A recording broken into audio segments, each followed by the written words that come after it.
So what do we know? We know that light consists of electromagnetic waves. We know that an electromagnetic wave looks like this. Okay. If I plot the electric field, I can make something that looks like that. We know that the magnetic field is going to be at a right angle to that electric field. And so this is a plot of the electric field.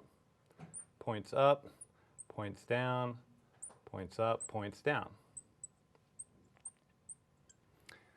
In the last chapter, we started to introduce the idea that it is also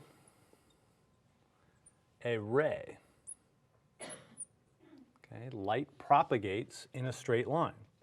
And so if you develop a set of rules to treat it as a ray, it works really well for lenses, for mirrors, for determining where images are formed. But there are properties to electromagnetic waves that don't fall within this ray category. You have to go back to the wave nature of it. Okay? And so that's what we're going to develop in a little more detail in this chapter. So if we have light as a wave, what happens if we add two waves? Okay, so let's take wave number 1 and let's add wave number 2. We'll call this one E1 and this one E2. And if I add those two together, then what do we get? Well, you just add them up piece by piece. It looks like we have a peak right here, and so there's going to be a high value. We have a trough right here, there's going to be a low value. And then it goes back to a peak and a trough and so forth. And we can see that our resultant wave is bigger than either of those two. And all you have to do is add up the electric fields. Electric field 1 plus electric field 2 equals electric field 3. So if these were the same size, then this electric field would be twice that. Okay? Now, this is because electric fields, as we know, obey the principle of superposition. So we dealt with that earlier in the case of static electric fields, right? If you have two different charges and you want to calculate the electric field, you calculate the electric field due to 1, the electric field due to number 2, and then you just add them up. Same idea here, except these fields are now changing in time and changing in space. Okay, we're into dynamic fields. So the way we added these up here, I lined up the peaks and the valleys of these waves. And that led to a big wave here, and that is known as constructive interference. Okay, all the peaks lined up, all the valleys lined up, and so the resultant wave got a lot bigger in amplitude. But let's say we try it again and we shift one of these waves in time.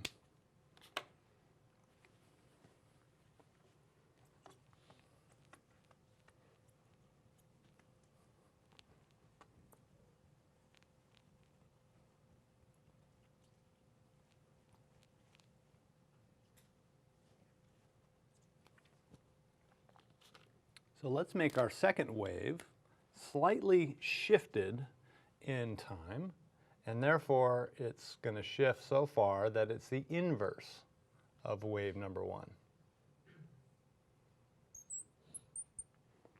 Okay, and now when you add these things up, what do we get? Well, we add up those fields and we get something pretty flat. And we add up those and we still get something pretty flat. And in fact, if those two were exactly equal in amplitude, but flipped, in other words, one was the negative of the other, the resultant field would go away. E3 would be 0, and that is called destructive. interference. Okay. Add one wave to its inverse, it goes away entirely. You can take that wave out of there. So you're actually kind of familiar with this concept already.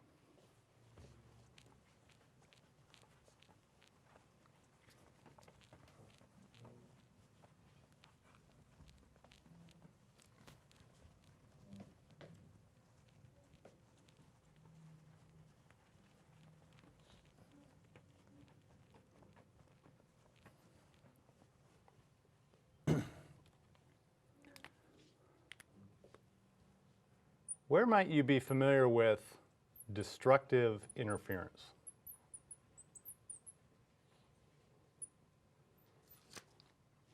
This is used in a very popular device that I'm 99% sure you have heard of.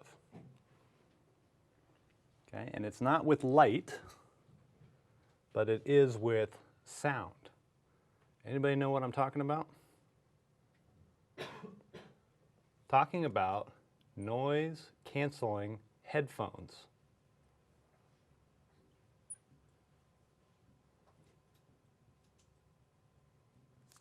Okay, you see these on the Sky Mall catalog, right? When you're flying around, they're like, hey, it's really loud on the plane. Perhaps you'd like to buy these noise canceling headphones for $250 and cancel out all that external noise. How does it work? Well, headphone is just a speaker,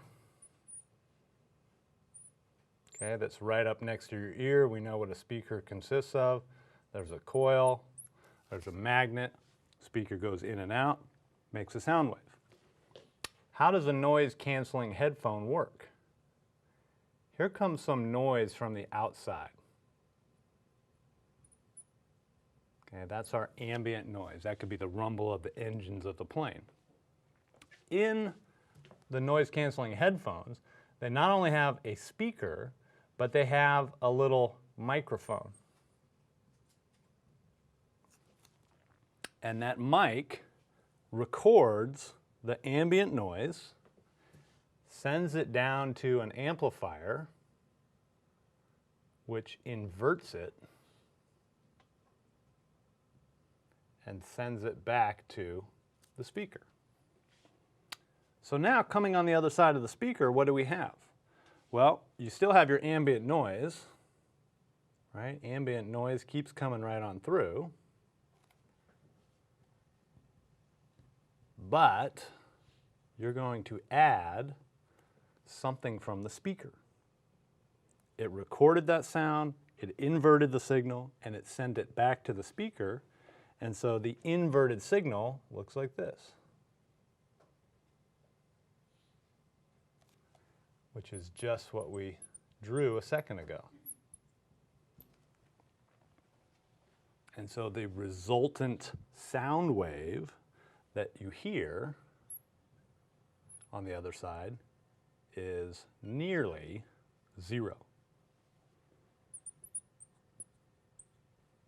Okay, so this is a very clever little idea. It's been around for maybe 15 or 20 years in the commercial world. And if you've ever tried some of these headphones, they work really well, right? You put them on and you turn on the amplifier and all of a sudden all the room noise goes, disappears. It's a little disconcerting, actually, initially when you do it, because as humans, we like a little bit of noise in our ears. Okay? It's very good at doing this at low frequencies. Okay? And that's just because it's easier to record the low frequency, invert it, send it back. The low frequencies are long waves, very clean signals. And so like the rumble of the jet, those noises will go away. It's not very good at the really high frequencies. So if you have somebody next to you on the plane hitting their triangle, okay, that's not going to get canceled out, unfortunately. Okay, so this is the acoustic analog of this idea of destructive interference. Let's talk about the optical version of this.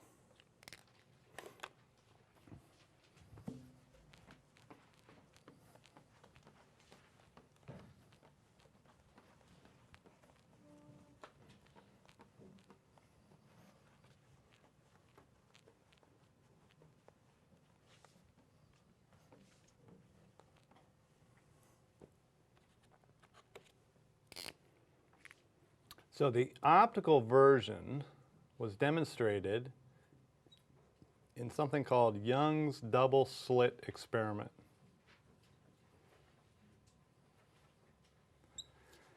Okay, and this was done by Thomas Young, and he lived from 1773 to 1829. And Young's double slit experiment is the following. Take a card and put a hole in it. Okay. And now let's send some light towards that little hole in the card. Okay, this is a single slit.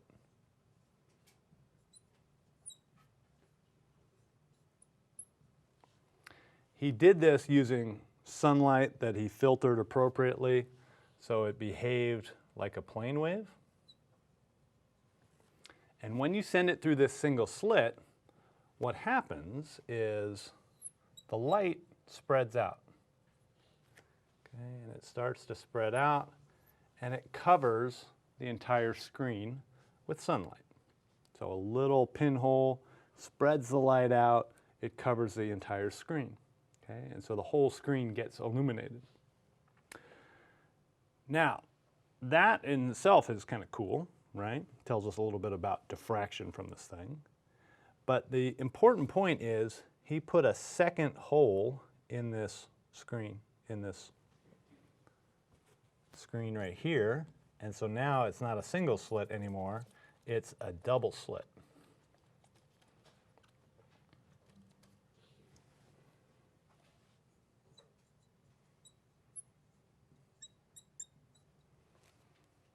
Now you might think, wait a minute, we've just let more light in, right? This plane wave that's coming in, which occupies both of those holes, that light's going to go through, this one's going to spread out, this one's going to spread out. My entire screen should just get brighter.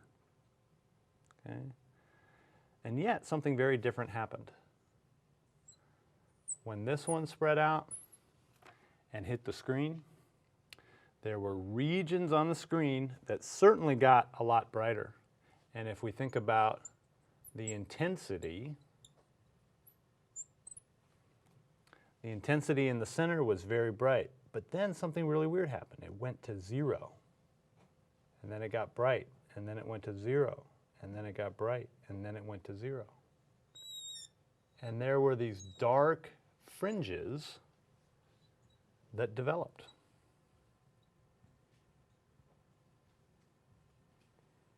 There were these bright regions, which people expected, right? We've added more light. There must be more light over here. So if I take a picture of this thing, I must have some bright regions. You absolutely do. You have some bright regions, and those regions are certainly brighter than with just one hole. But there are these regions where it is completely dark. It's not like just kind of dim there. The light intensity goes to 0 at that point. And this really confused people, okay, back in the late 1800s, right? Because they were thinking about this experiment, they were saying, you just added more light, and somehow you got the light to go away entirely. And it's kind of like those noise-canceling headphones that we just talked about. You're actually adding more noise, and yet all the noise goes away. Okay? And it's because of this wave nature of light. And this was one of the very first experiments to really demonstrate that light is a wave. It's not just these rays flying around in straight lines. There's more to it. Okay? It's much more complicated than that. So let's see if we can understand this experiment in a little more detail.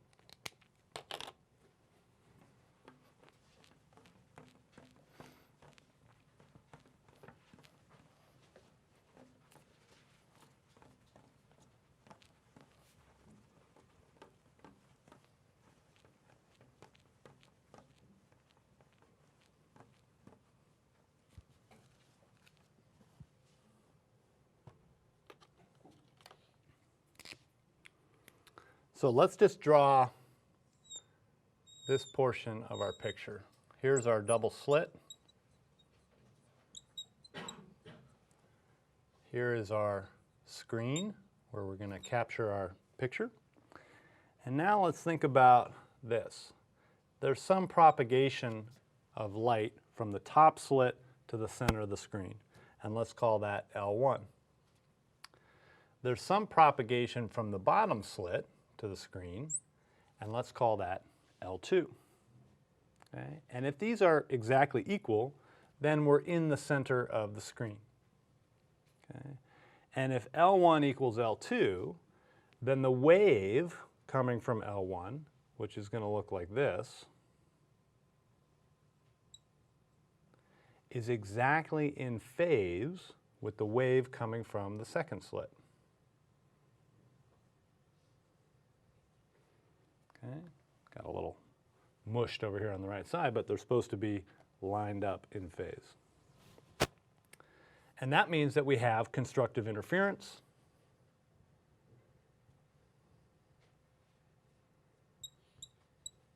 And when we have constructive interference, we get a maximum. So when I add those two things together, I get something much bigger than each one individually. Okay. So in the center of that screen, you've got a bright fringe. Okay. A region of maximum intensity. But let's shift this a little bit. Let's move this position up slightly such that L1 and L2 are no longer equal. Okay? We're going to let L2 go a little bit further than L1. So let's say that this is now lambda over 2 further.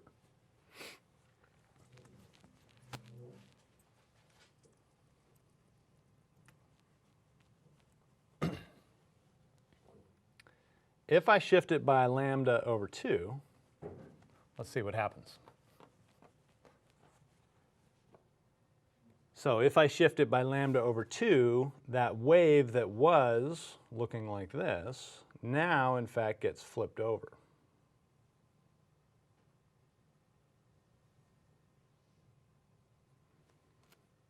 And we know what happens when you add a wave to its inverse. You now get a flat line. That is destructive interference. Okay, and that is our dark fringe.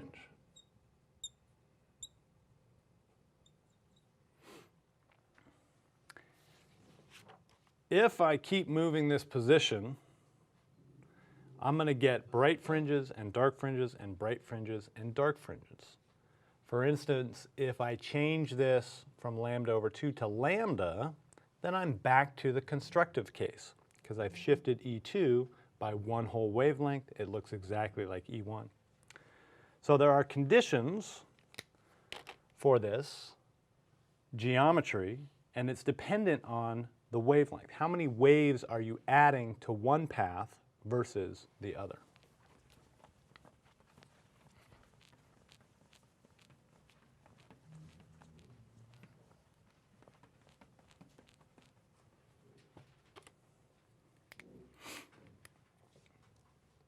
So the bright fringes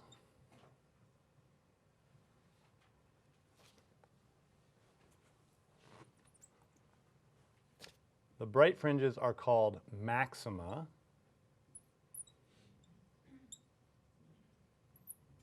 And the condition for the bright fringes is the following. L2 has to be L1 plus some multiple of the wavelength. M is an integer. Okay, so if it's 0, then the lengths are exactly equal, we get a bright fringe. If you're adding one wave to L2, then you still get a bright fringe. The dark fringes,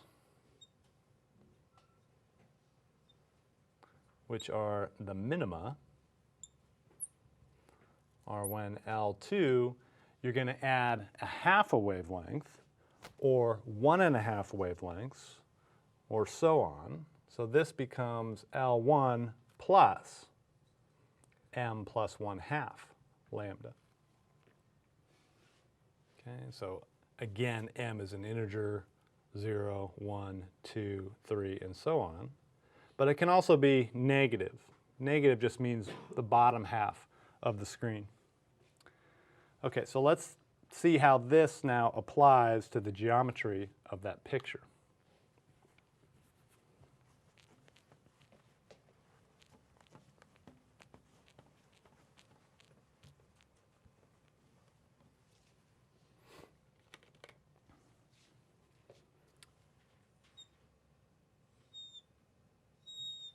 Okay, there's our slits.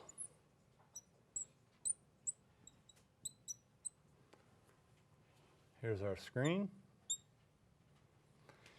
And now we're going to draw L1 coming way up here, L2 coming up to the same point.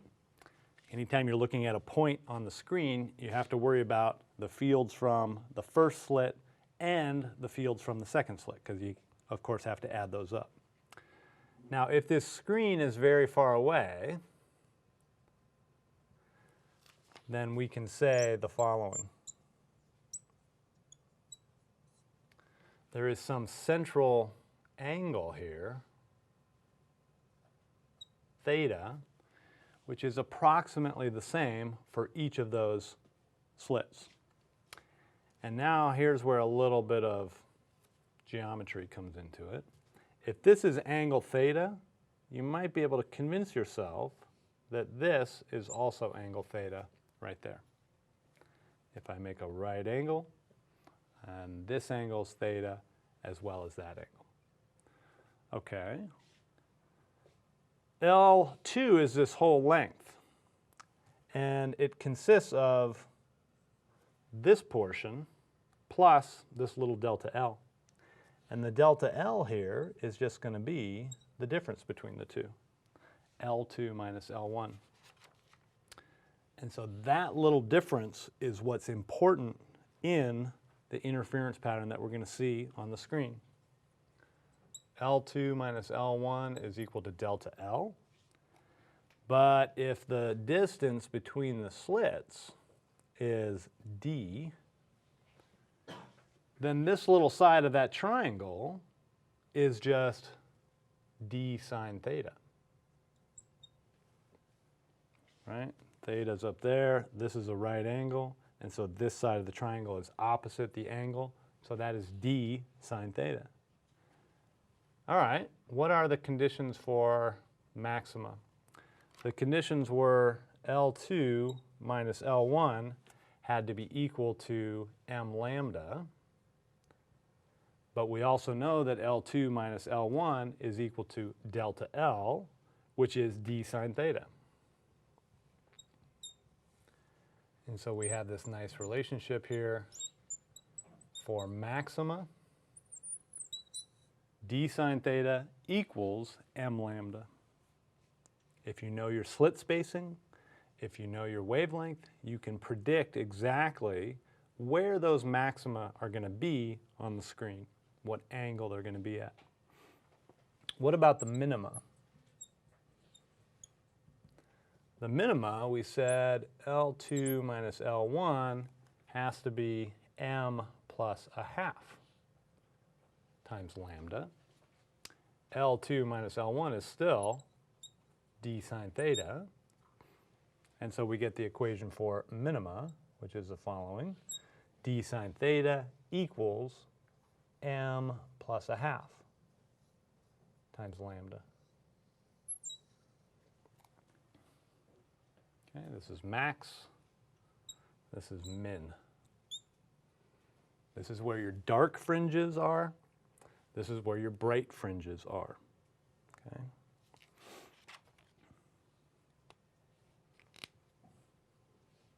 So as you go up and down this screen here, you're going to have bright fringe, dark fringe, bright fringe, dark fringe, and it's just going to alternate back and forth. But going the other way, you get the same thing. dark fringe, bright fringe, dark fringe, etc. Okay, it keeps going out for quite a ways. All right, so this was obviously a very strange notion back in the 1800s that you could make light disappear by adding more light. But what is also really cool about this equation right here is it is a way to measure the wavelength of light. If you send light into these double slits and you can measure the spacing of these fringes on a screen, you can go back to this equation and figure out exactly what the wavelength of light is. And the wavelength of light is pretty small, right? A Heaney laser beam, like we talked about, has a wavelength of 633 nanometers. Really, really small. And yet, here's a very simple way to measure it. All right, with that in mind, let's take a look at one of your homework problems. Samuel, if you want to switch the other screen active.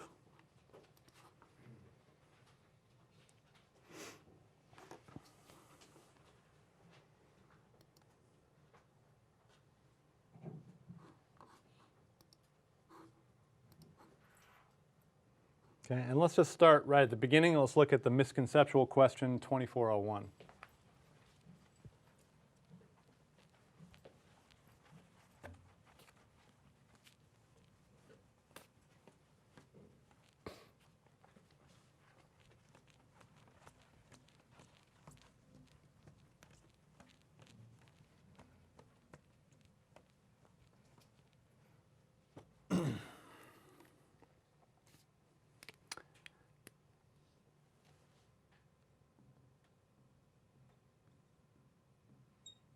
Okay, so this is misconceptual question 24.01.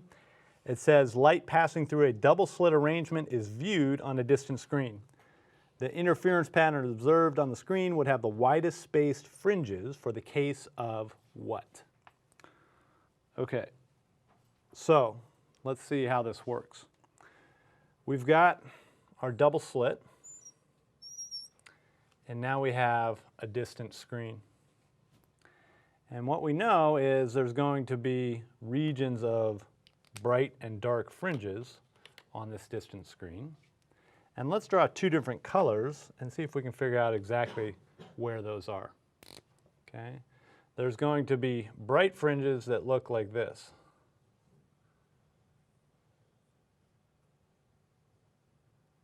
Okay, I've drawn the intensity big to the right. So we know along the center line, we have to have a bright spot. But the second one here is going to obey the equation d sine theta equals m lambda. And it's the first bright fringe that we come to. So this is 1 lambda. This one was the 0th fringe. Okay? So for this one, we have theta equals 0. For this one, we get what? Well, we can just solve this equation. Sine of theta is going to be lambda over d. So theta is the arc sine of lambda over d. Okay? And the next one is going to be 2 lambda over d and 3 lambda over d and so forth. All right, so this is for red light coming in. But let's say we switch now to blue. Okay, let's take blue light and send it in. And let's figure out where the intensity pattern is going to be for blue. Blue is, of course, shorter wavelength. The first intensity peak is always at the same spot. It's going to be right at the center line. But the next one is going to be a little bit closer. And so it's actually going to look like this.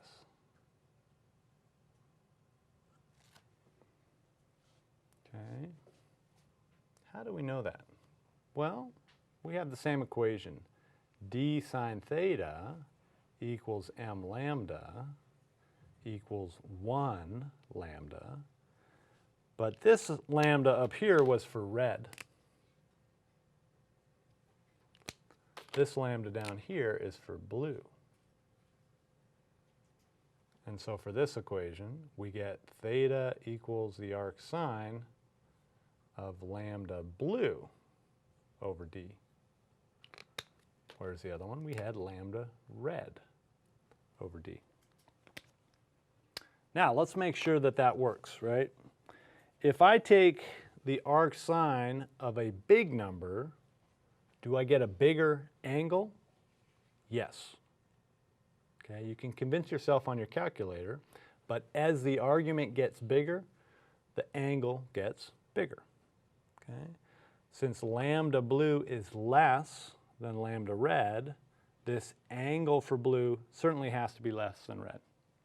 All right, so we've distinguished between these possibilities here because they're talking about red light or blue light.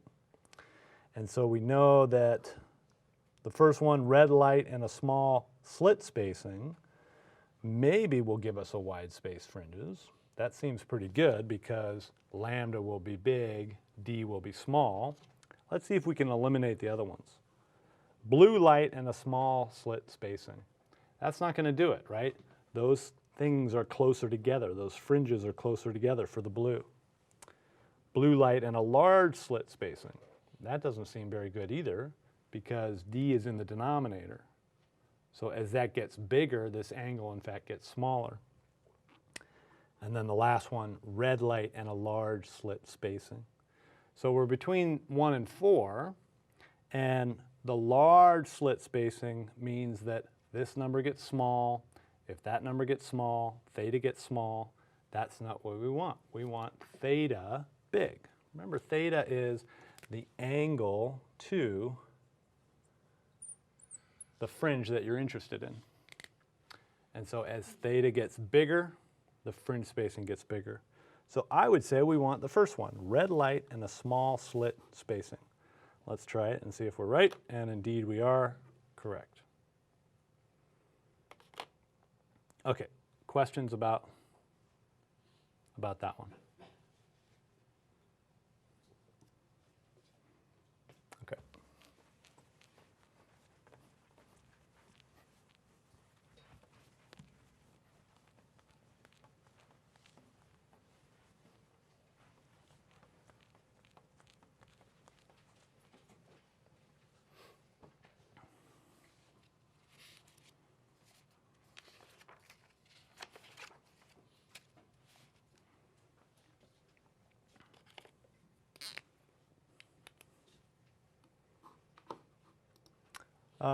You can turn off that insert if you haven't done it already, Samuel.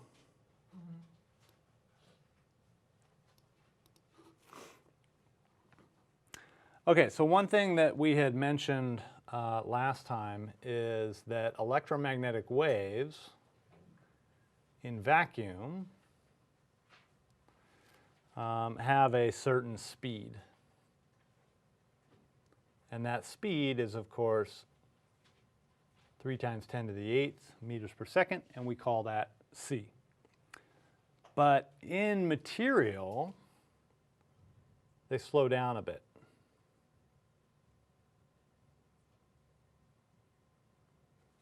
And there we get a speed, v, which is c over n. Okay?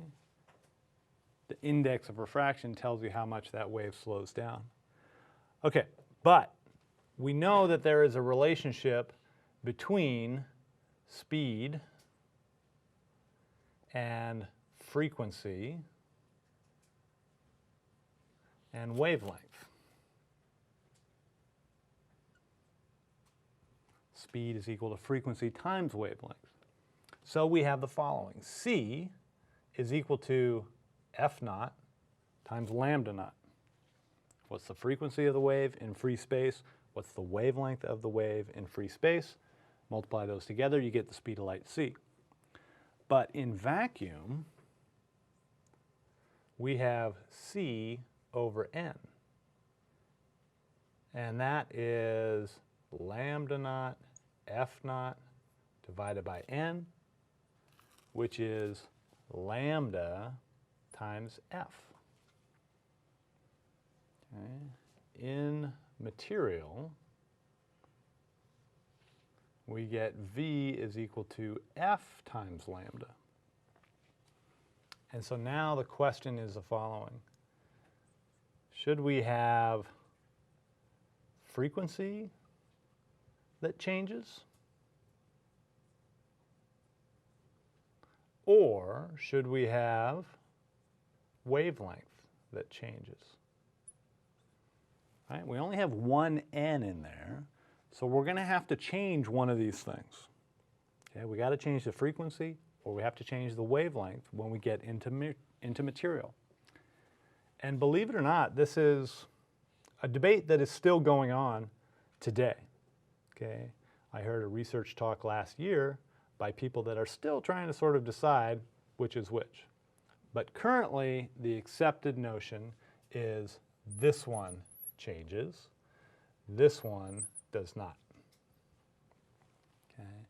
Lambda means wavelength, and the current understanding is that wavelength decreases in material. Okay. Your wavelength gets shorter. The frequency stays the same, but the wavelength, in fact, gets shorter. How much shorter? It gets shorter by the index of refraction.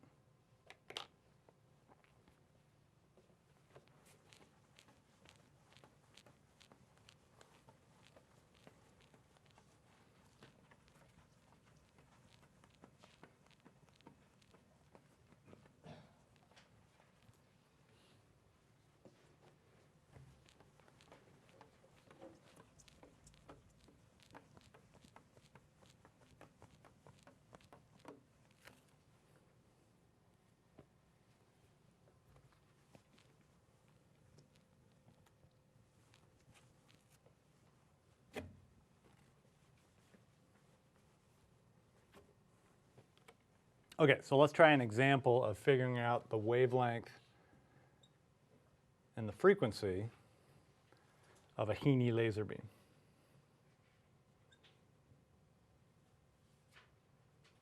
And let's put that Heaney into water, and let's ask the following questions. What's the wavelength of the Heaney? What's the frequency of the Heaney? Okay, so here's our tub of water.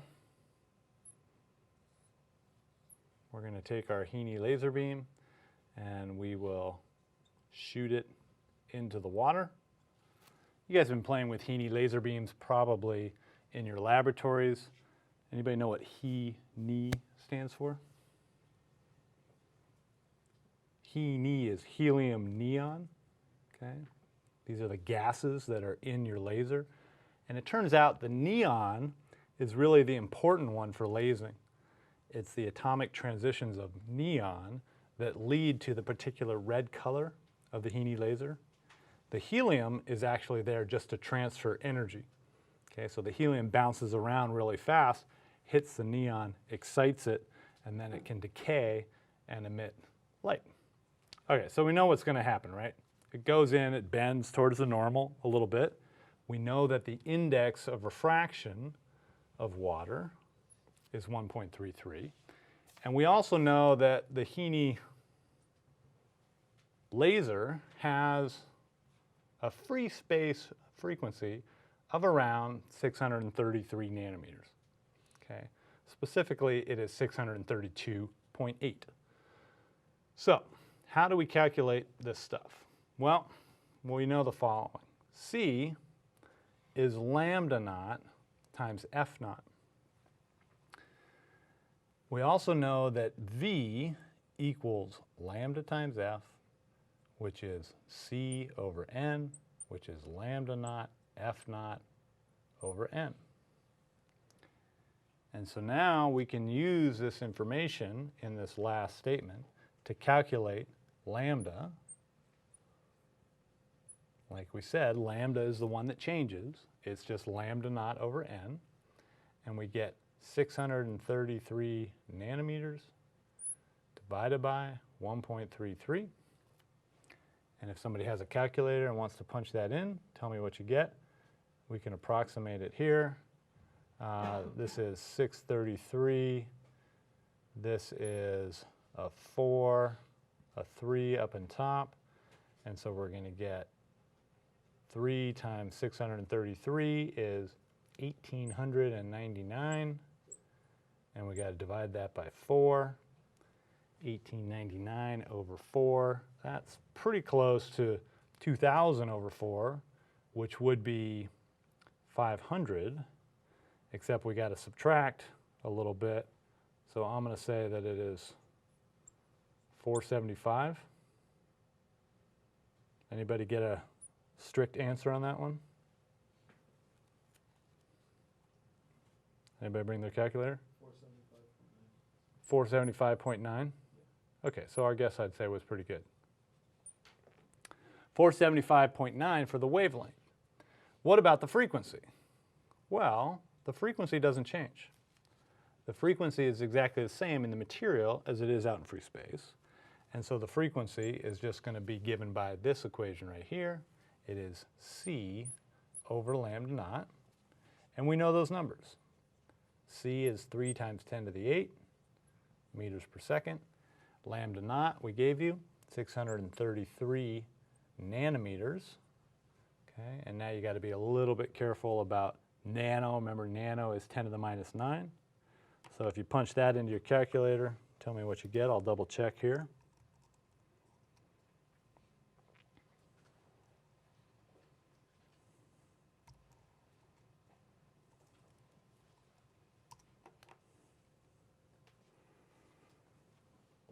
And Wolfram alpha tells us that we should get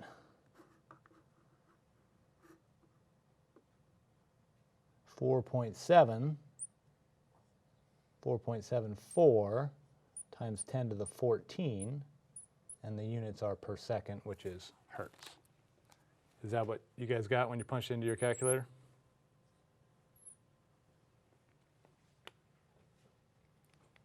Anybody punch it in?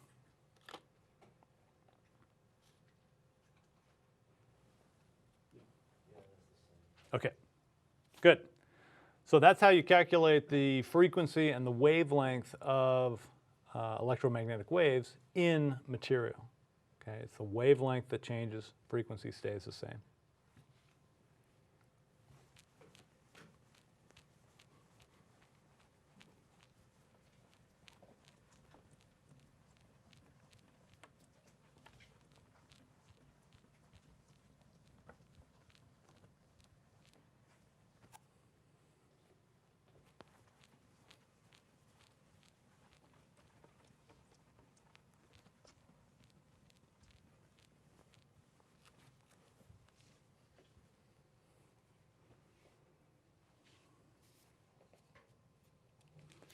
Okay, why don't we, let's see.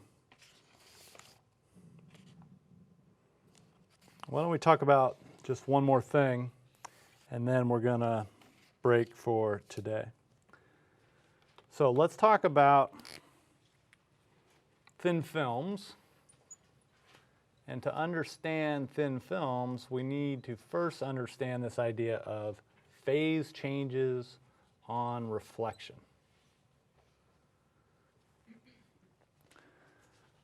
So if we go back to this nice picture that they had on the textbook, Samuel, if you can pull up that screen again.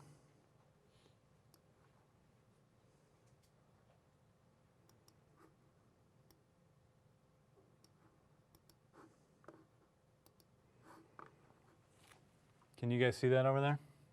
So they have a very nice picture there of a bubble. Okay, it's a soap bubble. And what you see in that soap bubble is all sorts of different colors. Okay? And what we want to understand now is, how do these different colors come about? Right? There's no dye or anything like that in the soap bubble itself. It's all the same material. And so you might think that sunlight coming in would bounce off all portions of the bubble exactly the same, and it would just look white to you. It would look like sunlight. But there's something very different that happens on the top part of the bubble versus the sides versus the bottom part of the bubble. And to understand that, we need to understand thin films, and specifically we have to understand this phase change on reflection. So let's see if we can make some sense of this. Let's say I take a big piece of glass and I send an incident laser beam towards the edge of the glass. Okay, I'm inside the glass already. It's going to fire towards this edge of the glass. There is going to be a reflection here off the glass, and this was air, and so we're going to call this reflection from glass-air interface, RGA.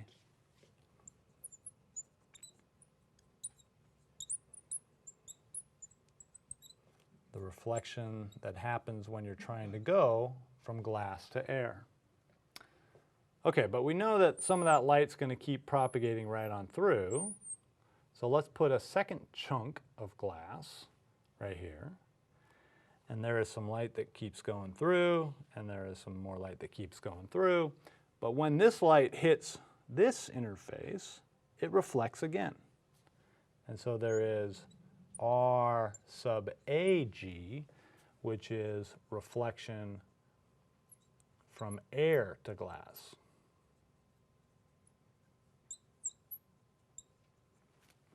Okay, so on one of these, you were in glass, you're going to air. You're in a dense medium going to a lighter medium. But in the other one, you were in air going to glass. And so that's a reflection from a light medium going to a dense medium.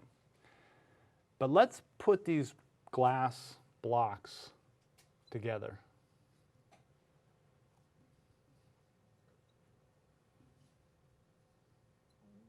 Okay, if we fuse them together, then it should just be one big block of glass. And that interface should go away. Okay, we're going to push them together, melt them a little bit, really have them stick together, and now there's essentially no interface. So any light that's coming in towards that hypothetical interface is going to keep going without being disturbed. And in fact, any reflection here, RGA and RAG, are going to be right on top of each other, okay, because the interfaces are right on top of each other now. But there is no reflection. When you send light through a piece of glass, it just keeps going through the glass. It doesn't suddenly bounce back halfway through the glass. Okay, it just continues onward. So there's something very critical that what we can say about the reflection. RGA is in fact equal to negative RAG. And this means that there is a phase change between those two reflected beams.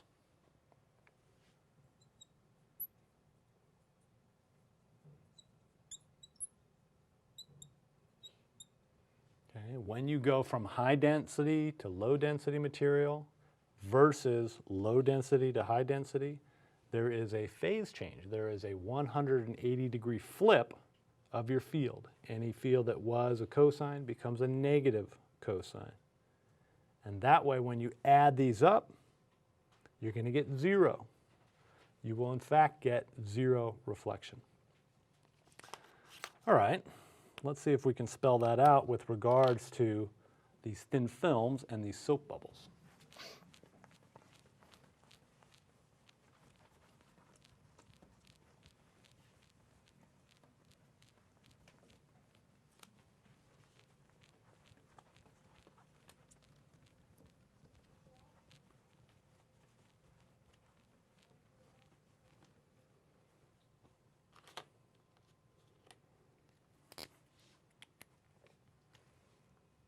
So the rules are the following.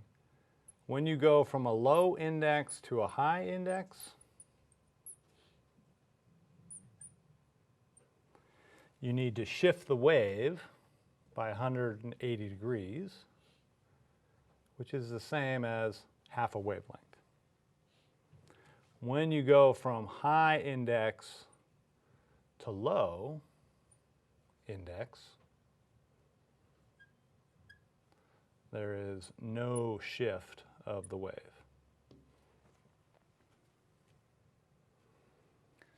So if we think about that oil film now,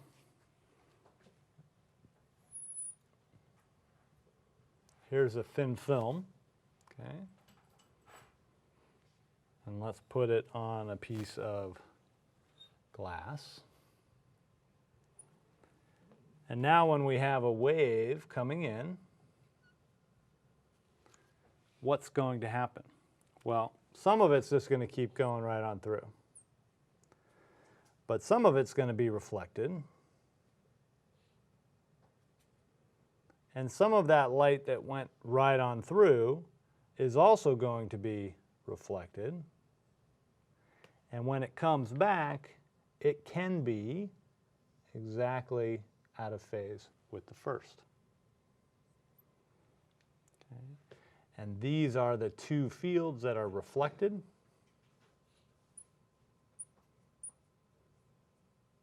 This, of course, was our incident field. And now the way we've drawn this, if you add these two up, what you get is no reflection.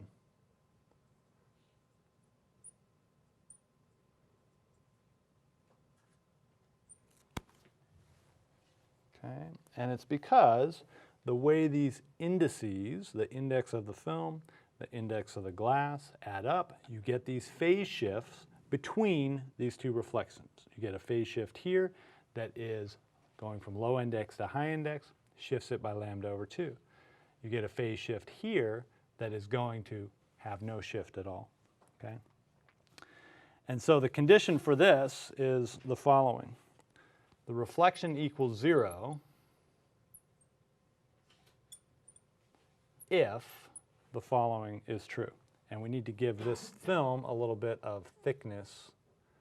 We'll call it T.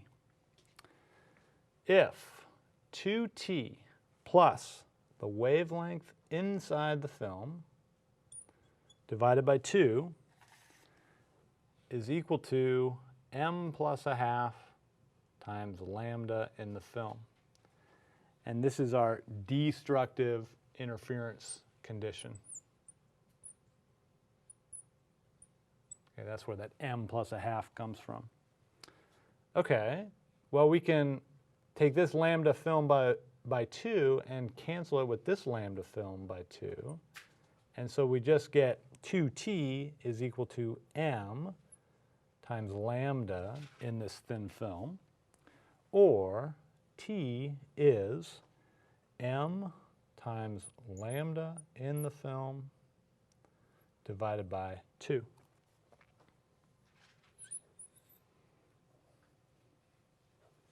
Okay, so this is the thickness of this film for no reflection. If I put a thin film on this piece of glass that has this particular thickness, then there will be no reflection off the glass. And you guys are actually familiar with this. Where are you familiar with this technology, this phenomenon? Anybody bought their glasses at Lens Crafters lately?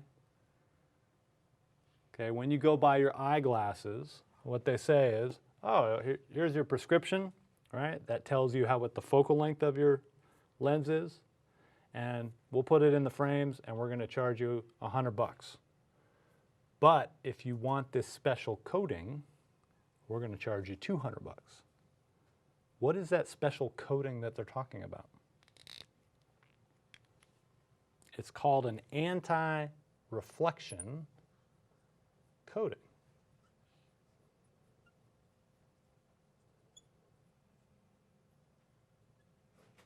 Okay. Or AR coating. Anti-reflection coating. What is that coating?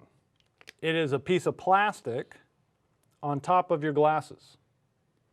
That's what it is. They put down some plastic that is just the right thickness such that any light coming in has zero reflection off of your glasses.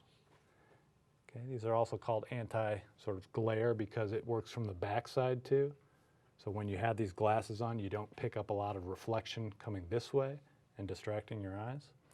But you've seen these glasses, you probably have some of these glasses, and when you put them on, it almost looks like there's no glasses in there at all. And that's because you can't see the reflection. Those room lights that are coming in go all through the glasses. They don't reflect back off. These are expensive because you have to get the thickness just right. And that thickness is pretty small. Because if you miss the thickness by a half a wavelength, all of a sudden it turns from an anti-reflection coating into a maximum reflection coating. Okay, it turns into a high reflector. And you want these things in optics, but you don't want those on your glasses. All right, that's probably enough to chew on for today. You guys feeling saturated? Super saturated? All right, good. Let's get out of here for today, and I will see you guys online tomorrow. Cheers.